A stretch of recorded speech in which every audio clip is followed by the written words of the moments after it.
So you thought Mark, or the Gospel of Mark, was over. In fact, I thought that I knew everything about the Gospel of Mark. But here we see we still have many more new things to learn.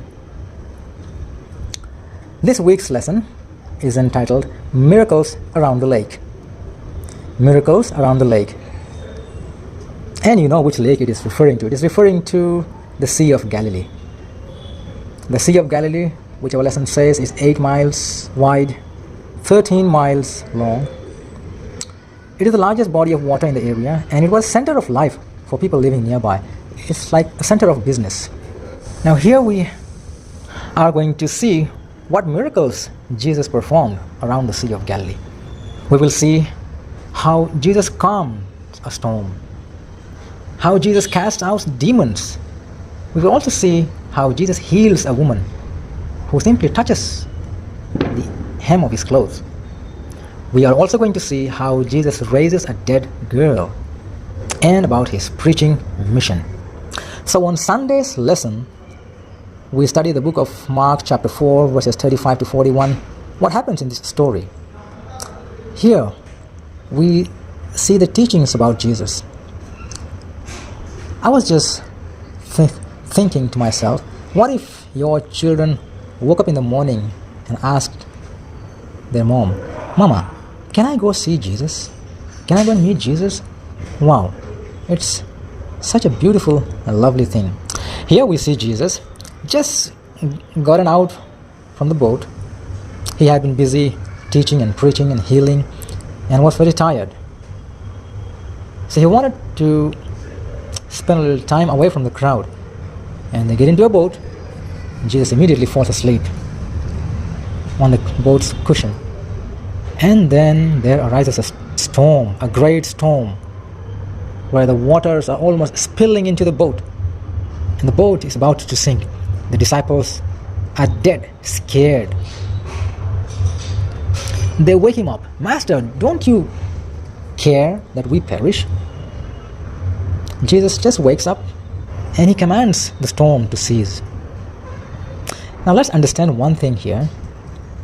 The Sea of Galilee, the people living around, if we study, we come to learn that the people used to worship wind gods, sea gods, etc. It makes me begin to think if the storm must have been caused by Satan himself, the devil.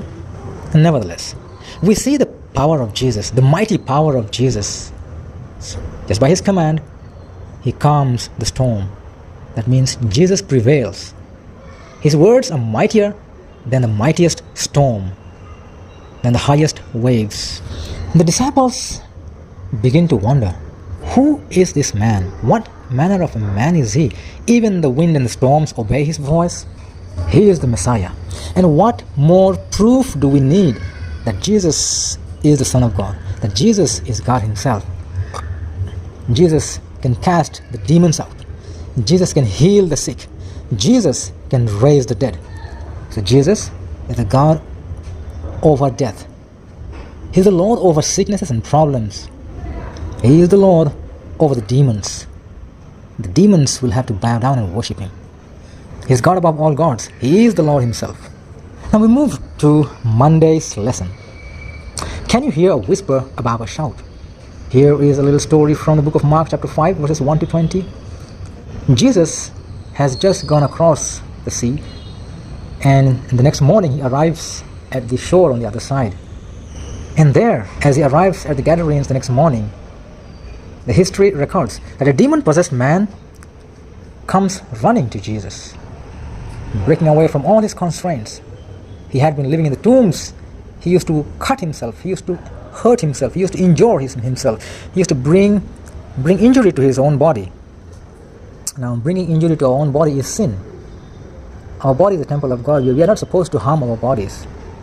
And it was such a terrible, terrible sight of this man harming himself because he was demon-possessed. Yet, when he sees Jesus, he comes running and falls down at the feet of Jesus to worship him. Now, let's understand one thing here. He was a demon-possessed man, yet the demons could hold no control over him when he saw Jesus. He wanted to worship Jesus. He knew who Jesus was. He knew that Jesus could help. What do we learn from here? Satan has no control over you and me. Unless we give in to Satan, Satan has no control over our lives. Man wanted to worship Jesus. Satan could not stop him. Jesus casts out the demons. The demons begin to plead, Lord, I know who you are. You are the Son of the Most High. Satan pleads to be allowed to go into a herd of pigs which were grazing nearby. Jesus asks, who are you? What is your name? And the demon responds, Legion, because there were many of them. According to the Greeks, legion means at least about 5,000 to 6,000 foot soldiers. So there was a legion of demons inside this man. Jesus cast them out, and he allowed them to go into those pigs which were grazing nearby. There were about 2,000 of them. The entire herd went and plunged into the sea and died. A question, how could Jesus allow the demons to go into those pigs and destroy? Is it not a huge loss for the business, for the owner of the pigs? Well, yes, but why are you worried about those pigs? Do the pigs belong to you? If the pigs belong to you, why do you own those pigs in the first place? Pigs are unclean animals. Why do I ask this? Why do I raise this question? Because the people living in those areas were Jews. And according to the law, Jews were not supposed to raise pigs. It wasn't allowed. So this was an illegal business, and they were doing unfair business. So Jesus allows those demons to go into these pigs, and now the man, completely made whole, was in his senses, wearing proper clothes and sitting there peacefully. The man was so impressed with Jesus because Jesus, above all the screams and shouts, heard his tender voice that he needed help. Deep inside his heart, he was yearning for Jesus' help. He wanted to go along with Jesus, but Jesus tells him, no, you can't come with me. You go to your village. You go and witness and tell to the people, tell to your friends and families what the Lord has done for you. And this man goes as a first heathen missionary. It says to Decapolis. Deca means 10, polis means town. To 10 towns he goes and does the missionary work. On Tuesday's lesson on the roller coaster with Jesus, we learn a story about Jairus. Now, who was Jairus? Jairus was a big shot in those days. He was among the top religious leaders. He was a big boss. And what do we learn regarding the big bosses of those days? They were all against Jesus. They were supposed to be enemy of Jesus. They always contradicted Jesus and his teachings and his ministry. They always opposed his ministry. But here we see Jairus in a desperate need to meet Jesus. He falls down on his knees and he pleads. We can understand that there is something urgent. Jairus' daughter was terribly ill. She was to the point of her death. So Jesus, without a word, departs to go with Jairus to his home. The book of Mark is filled with sandwich stories. Here there is an interruption. As Jesus begins to move, there is a crowd all around Jesus. Someone suddenly touches the hem of the cloth of Jesus.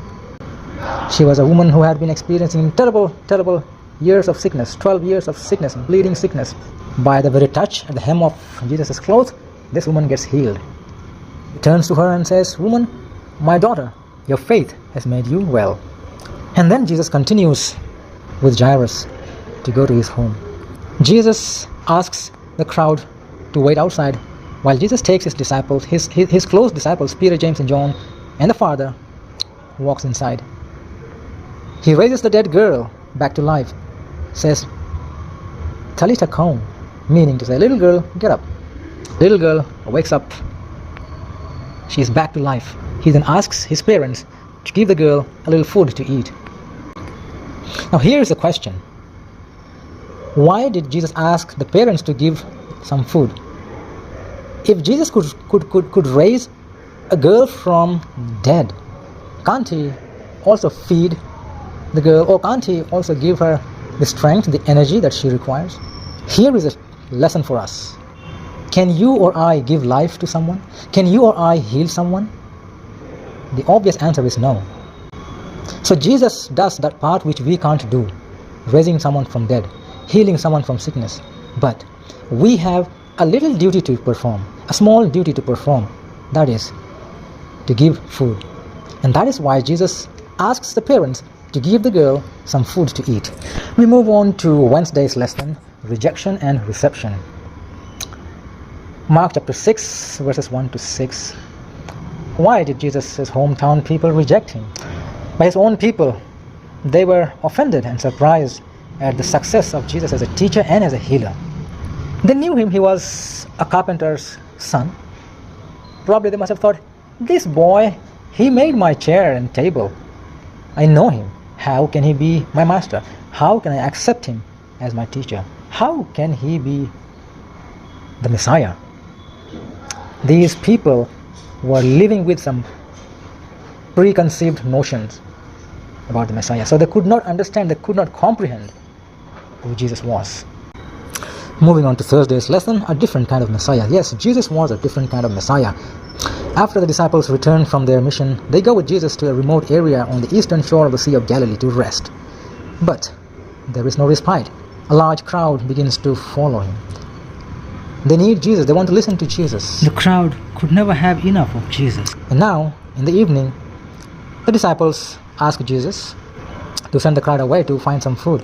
But Jesus tells them to feed the crowd. The disciples are super surprised. How could they feed such a large crowd? Disciples forgot that they were with the Messiah. They were with Jesus, who had been performing miracles after miracles. So if Jesus could perform such powerful miracles, if Jesus could raise someone from the dead, if Jesus could cast out demons, don't we think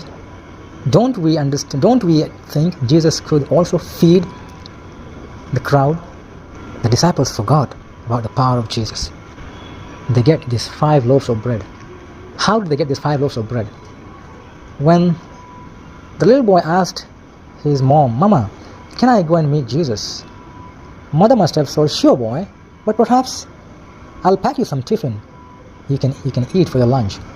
But look at this little boy. He was so engrossed, he was so interested in listening to Jesus, he forgot to have his lunch. And that's how that lunch remained to feed the 5,000.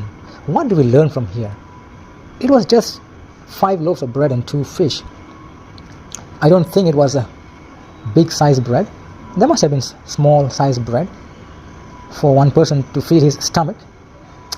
But that little food was handed over to Jesus, and Jesus blessed it, and it was multiplied. So likewise, the lesson for us today is whatever is in our hand, no matter how little it is, let us give it to Jesus. Jesus can bless it and multiply it. If we have little money, we'll give it to Jesus for offering for tithe. Jesus will bless it and multiply it. If we have little talents, we'll give it to Jesus. Jesus will multiply and bless. And in all the stories, we see one thing very common, that Jesus always asks his disciples to move across to the other side. He says, let's move across, let's sail across to the other side of the lake. Other side, other side, other side. Surely there must be a lesson for us to learn. With Jesus, let us cross over to the other side. You got problems? Let's cross over to the other side with Jesus. He will give us peace and rest. Are you suffering from sickness, disease, from weakness, from pain? Let's cross over to the other side with Jesus. Surrender our lives to Jesus. Little in the hands of Jesus is more, is great.